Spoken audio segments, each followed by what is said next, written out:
১৯৭১ সালের ১৬ই ডিসেম্বর আমাদের প্রিয় মাতৃভূমি হানাদার মুক্ত হয়েছিল।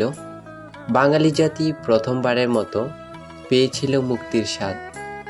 এটা আমাদের নিকট বড় প্রাপ্তি।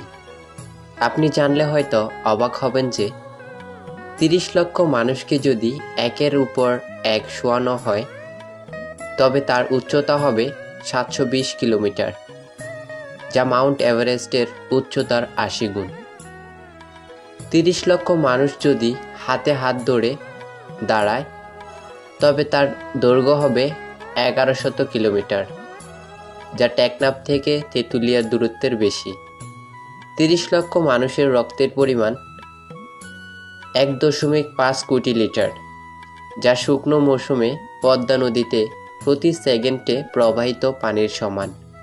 তারপরও দেশদ্রোহী অনেক মানুষ রয়েছে যারা বুঝে না যে স্বাধীনতার মূল্য কতটুকু।